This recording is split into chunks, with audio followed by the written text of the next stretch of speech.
Application form. Congress ప్రభుత్వం అమలు చేస్తున్న 6 గ్యారెంటీల లబ్ధిని పొందేందుకు ఈ అప్లికేషన్ ఫారంలో అడిగిన అన్ని వివరాలను కరెక్ట్ గా నింపాల్సి ఉంటుంది. ప్రజాపాలన దరఖాస్తులను ఎలా నింపాలో ఈ వీడియోలో చూద్దాం. ఈ దరఖాస్తు సంఖ్యను ప్రభుత్వం వారు చూసుకుంటారు. మీరు దీంట్లో ఏం రాయకండి. కుటుంబ వివరాల కింద మీరు కొన్ని వివరాలు రాయాల్సి ఉంటుంది. ఇక్కడ మీ పూర్తి పేరు రాయండి. ఇక్కడ ఇంటి యజమాని స్త్రీ అయితే స్త్రీ అని టిక్ చేయండి, పురుషుడైతే పురుషుడి దగ్గర టిక్ చేయండి, ఇతరులైతే ఇతరుల దగ్గర టిక్ చేయండి. మీరు ఏ సామాజిక వర్గానికి చెందినవారో ఇక్కడ టిక్ చేయండి. ఎస్సీ అయితే ఎస్సీ దగ్గర, ఎస్టీ అయితే ఎస్టీ దగ్గర, బీసీ అయితే బీసీ దగ్గర, మైనార్టీ అయితే మైనార్టీ దగ్గర టిక్ చేయండి. ఎస్సీ ఎస్టీ బీసీ మైనార్టీ కాని వారు ఇతరుల దగ్గర టిక్ చేయండి. ఇక్కడ వారి పుట్టిన తేదీ, పుట్టిన నెల, సంవత్సరం వరుసగా ఇవ్వండి. 12 అంకెల ఆధార్ కార్డ్ నెంబర్ ఇందులో ఫిల్ చేయండి. ఇక్కడ రేషన్ కార్డ్ నెంబర్ రాయండి. ఇక్కడ మీ మొబైల్ నెంబర్ రాయండి. వృత్తి దగ్గర మీరు చేసే వృత్తిని రాయండి. ఇక్కడ మీ కుటుంబ సభ్యుల పేర్లు, వారి వివరాలు తెలపాలి. ఇక్కడ పేరు, అతను గాని ఆమె గాని మీకేమవుతారో, తల్లి అయితే తల్లి అని, భార్య అయితే భార్య అని, కొడుకు అయితే కొడుకు అని, కూతురు అయితే కూతురు అని నింపండి. వారు స్త్రీ అయితే స్త్రీ అని, మగవారైతే పురుషుడని. ఇక్కడ వారి పుట్టిన తేదీ, పుట్టిన నెల, సంవత్సరం వరుసగా ఇవ్వండి. ఇక్కడ వారి ఆధార్ కార్డ్ నెంబర్ రాయండి. ఇలా మీ ఇంట్లో ఎంతమంది ఉంటే అంతమంది పేర్లు రాయండి. ఇక రెండో పేజీలో ఏం రాయాలో చూద్దాం. 10వ నెంబర్ దగ్గర మీ చిరునామా రాయండి. ఆధార్ కార్డులో ఉన్నట్లు మీ ఇంటి నెంబర్ ఇక్కడ రాయండి. మీ గ్రామం లేదా మున్సిపాలిటీ ఇక్కడ రాయండి. ఇక్కడ మీ వార్డ్ నెంబర్ రాయండి. ఇక్కడ మీ మండలం పేరు, తర్వాత మీ జిల్లా పేరు ఇక్కడ రాయండి. ఇప్పుడు అభయస్థం గ్యారెంటీల సెక్షన్ కొద్దాం.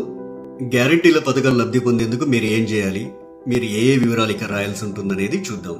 ఇక్కడ కావలసిన పథకాల లబ్ధి కొరకు మీరు టిక్ మార్క్ చేయాల్సి ఉంటుంది.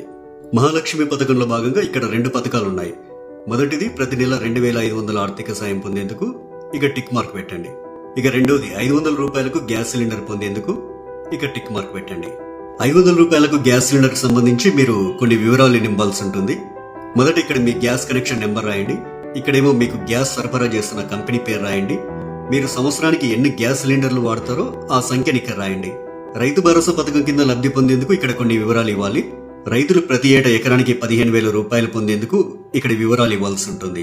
మీరు రైతు అయితే ఇక్కడ టిక్ మార్క్ పెట్టండి. మరి ఉద్యోగకారులు 250 చదరపు గజాల ఇంటి స్థలం పొందేందుకు ఇక్కడ కొన్ని వివరాలు ఇవ్వాల్సి ఉంటుంది. మీది అమరవీరుల కుటుంబం అయితే ఇక్కడ టిక్ మార్క్ పెట్టండి. ఇక్కడ మీ కుటుంబంలోని అమరవీరుల పేర్లు రాయండి. వారు అమరులైన సంవత్సరం రాయండి.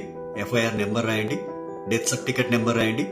ఒకవేళ ఉద్యమకారులు అయితే మీరు తెలంగాణ ఉద్యమంలో పాల్గొన్నట్లయితే అవును అని ఉంది కదా, ఈ బాక్స్ దగ్గర టిక్ మార్క్ పెట్టండి. ఒకవేళ పాల్గొనకపోతే కాదు అనే బాక్స్ దగ్గర టిక్ మార్క్ పెట్టండి. అవును దగ్గర టిక్ మార్క్ పెట్టినట్లయితే కొన్ని వివరాలు రాయాల్సి ఉంటుంది. సంబంధిత FIR నెంబర్ మరియు సంవత్సరం ఇక్కడ రాయండి. ఒకవేళ జైలుకు వెళ్లి ఉంటే ఆ వివరాలు ఇక్కడ రాయండి. ఇక్కడ జైలు పేరు రాయండి. ఇక్కడ స్థలం పేరు రాయండి. ఇక్కడ మీరు అనుభవించిన శిక్షా కాలం అంటే ఎన్ని రోజులు, ఎంత కాలం అనేది ఇక్కడ రాయండి. తరువాత గృహజ్యోతి పథకం. గృహజ్యోతి పథకం కింద ప్రతి కుటుంబానికి 200 యూనిట్ల కరెంటు ఫ్రీగా ఇస్తుంది కాంగ్రెస్ ప్రభుత్వం. ప్రతి నెల దాదాపు మీరు ఎన్ని యూనిట్ల కరెంటు వాడతారో ఆ వివరాలు ఇక్కడ ఇవ్వాల్సి ఉంటుంది. 100 యూనిట్ల వరకు వినియోగిస్తే ఇక్కడ టిక్ చేయండి. 100 నుండి 200 యూనిట్ల వరకు వినియోగిస్తే ఇక్కడ టిక్ మార్క్ చేయండి.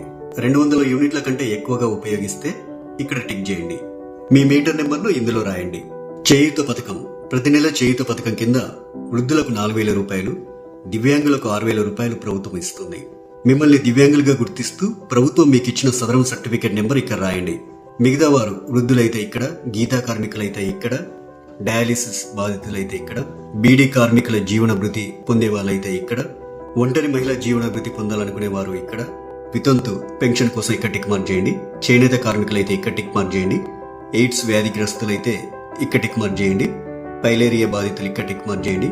బీడీ టేకేదర్ జీవన భృతి వాళ్ళు ఇక్కడ టిక్ మార్క్ చేయండి. ఈ అప్లికేషన్ ఫామ్ కు మీ ఆధార్ కార్డ్ జిరాక్స్, తెల్ల రేషన్ కార్డ్ జిరాక్స్ కాపీని జత చేయాల్సి ఉంటుంది.